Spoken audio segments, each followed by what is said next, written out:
అందరికీ నమస్తే అండి. నేను నా ప్రీవియస్ వీడియోలో స్వామి దర్శనం జరగలేదు అని చెప్పి పెట్టాను. మేము పాపనాశనం పిల్లల్ని తీసుకొని పైన ఉండేటటువంటి ఆకాశగంగా పాపనాశనం చూపిద్దాము అనుకున్నామన్నమాట. సో ఫస్ట్ అయితే పాపనాశనానికి బయలుదేరాము. ఇదంతా పాపనాశనానికి వెళ్ళేటటువంటి రూట్ ఎలా ఉంది అనేటటువంటిది, ఎలా ఉంటుంది అనేటటువంటిది మీతో ముందుగా షేర్ చేసుకుంటున్నాను. మనకి అక్కడి నుంచి అక్కడికి ఒక 10 మినిట్స్ జర్నీ ఉంటుంది. 10 to 15 మినిట్స్ పడుతుంది. వెహికల్స్ వాళ్ళవి కూడా ఉంటాయి, మన ఓన్ వెహికల్ కూడా ఉంటే తీసుకొని వెళ్ళచ్చు, ఎలాగైనా వెళ్ళచ్చు. జీప్స్ లాంటివి కూడా అవైలబిలిటీ ఉంటాయి. సో వాటిని కూడా మనం బుక్ చేసుకొని వెళ్ళచ్చు. సో ఇక్కడైతే నాకు చెట్లు చూసాను, అంత బాగా అనిపించిందో. ఇది నేను ఫేస్బుక్లోని ఒకసారి ఏమంటారు ఫోటోగ్రాఫ్ టైప్లో చూసాను అనమాట. ఇలా అటు ఇటు చెట్లు ఉండి మధ్యలో ప్లీజ్ రోడ్ వే అనేటటువంటిది ఉండదు. అది నిజంగా చూసినప్పుడు చాలా హ్యాపీ అనిపించింది. సో అందుకే మీతో ఆ క్లిప్లో ఆ వీడియో, నాకు ఆ ఫోటో మెమరీ గుర్తుకొస్తే మీతో షేర్ చేసుకుంటున్నాను. సో ఇక్కడికి ఇది అయిపోయిన తర్వాత మేము వెళ్ళాక మీకు పాపనాశనం దగ్గర ఎలా ఉంటుంది అనేది చూపిస్తాను.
ఉన్నాయండి, చాలా అంటే చాలా ఎక్కువగా ఉన్నాయి.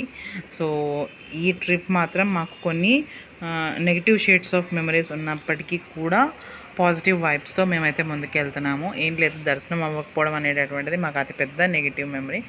కానీ మేము పాజిటివ్ వైబ్స్ అన్నాను కదా, పిల్లల్ని ఇలా ఆకాశగంగా ఇవన్నీ చూపించి తీసుకెళ్ళడం అనేటటువంటిది కొంచెం వాళ్ళ పరంగా బెటర్ అనిపించింది. అండ్ మోరోవర్ మేము కూడా ప్రీ ప్లాన్డ్గా లేము కనుక మాకు ఇలా జరిగింది అనేటటువంటిది కూడా అర్థమైంది. మేము తిరుపతి వరకు అనుకోలేదు, పెంచలకోన వరకే అనుకున్నాము. టైం ఉంది కదా అని ఇటు వచ్చాము. సో ఇలా ఇక్కడికి వచ్చినప్పుడు కూడా మిస్టేక్ మాది అరుణాచలం నుంచి మేము 7 ఆ టైంకి వచ్చేసి మేము లైన్లో త్వరగా వెళ్ళుంటే మాకు దర్శనం కూడా త్వరగా అయ్యేది, లైన్ దొరికేదేమో అన్నీ అనుకోవడం వరకే, కానీ ఏది నిజం జరుగుతుందో ఎంతవరకు నిజమో తెలియదు. సో ఫైనల్గా మేమైతే పాపనాశనానికి వచ్చేసాము. ఇదేనండి పాపనాశనం అంటేను. ఇది కూడా మైథిలి మాత్రమే దిగింది. గాయత్రి అంతమందిని చూసి భయపడింది అనమాట. మామూలుగా వాళ్ళిద్దరూ వాటర్లో ఆడుకోవడానికి ఇష్టపడతారు, కానీ గాయత్రి అస్సలు వెళ్ళలేదు. మైథిలి ఒక్కరితే వెళ్ళింది. మీకు కనిపిస్తున్నది అనుకుంటాను మైథిలి. సో మైథిలి అక్కడ చాకో 10 to 15 మినిట్స్ ఉంది. మా వారు రాలేదు. ఇక్కడ నాకు ఈ పాపనాశనం బ్యాడ్ ఎక్స్పీరియన్స్ ఏంటంటే పిల్లలిద్దరిని నాకు ఇచ్చేసి ఆయన కార్ దగ్గరే ఉన్నారనమాట. కార్ని మూవ్మెంట్ చేయాల్సి వచ్చినప్పుడు లైక్ అటు ఇటు మూవ్ చేయాల్సి వచ్చినప్పుడు వేరే వెహికల్స్కి అడ్డు లేకుండా ఆయన ఉండాలి అని చెప్పేసి ఆయన అక్కడ ఉండడం వల్ల నాకు వీళ్ళిద్దరితో టార్చర్ అంటే కనిపించింది, ఇంకేం కాదు.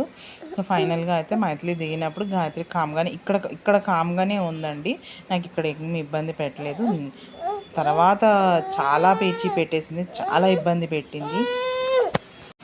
సో ఇక్కడ డ్రెస్సింగ్కి వాటికి అన్నిటికీ కూడా ఇండివిజువల్గా ఉమెన్కి వేరే, జెంట్స్కి వేరేగా ఉన్నాయి.